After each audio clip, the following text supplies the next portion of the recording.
Hello everyone, ఎలా ఉన్నారండి అందరూ? ఫ్రెండ్స్ చూడండి, మనమైతే ఈరోజు మార్నింగ్ పొట్టేలు పిల్లలను అవుట్ గ్రేజింగ్ తీసుకొని వచ్చినాము.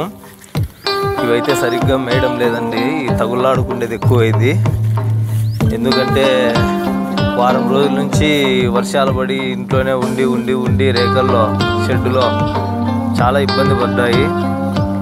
డైలీ వర్షాలు పడుతూనే ఉన్నాయి. అందువల్ల ఇవైతే రోజు సరిగ్గా మేయకుండానే వస్తున్నాయి. ఈరోజు ఉన్నట్టుండి బాగా ఎండ పెట్టేసరికి వీళ్ళకి ఉత్సాహం ఎక్కువయ్యి తగులాడుకుంటూ ఉన్నాయి. ఈ వర్షాలు పడడంతో కొన్ని పొట్టేలు కుంటుతూ ఉన్నాయి ఫ్రెండ్స్. వాటికి ట్రీట్మెంట్ చేసుకోవాలా. ముళ్ళులన్నా ఉంటాయి, లేదంటే గిట్టలు చీలింటాయి. ట్రీట్మెంట్ చేసుకోవాలా వాటికి. చూడండి ఫ్రెండ్స్, ఇలా వర్షాలు పడ్డప్పుడు అయితే చాలా జాగ్రత్తగా చూసుకోవాలి. వీటిని డిసీజెస్ వచ్చే అవకాశాలు ఎక్కువ ఉంటాయి. నీట్గా పెట్టుకోవాలా, బ్యాడ్ స్మెల్ రాకూడదు, అలాంటి చోట పెట్టుకోవాలా. ఇంకా అందరూ ఇచ్చినారండి, చుట్టుపక్కల అందరూ విత్తనం వేసినారు.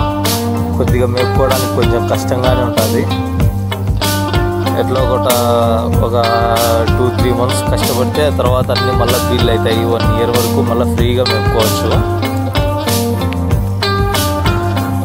చూడండి ఫ్రెండ్స్, మా పొట్టేలు పిల్లలు అయితే ఎట్లా తింటూ ఉన్నాయి, పొడుచుకుంటూ ఉన్నాయి. అట్లా కుంటేటివి ఎందుకు పడుకుంటూ ఉన్నాయి. ఓకే ఫ్రెండ్స్, నా వీడియోస్ నచ్చినట్టయితే లైక్ చేయండి, షేర్ చేయండి, సబ్స్క్రైబ్ చేసుకోవడం మాత్రం మర్చిపోవద్దు. Bye friends.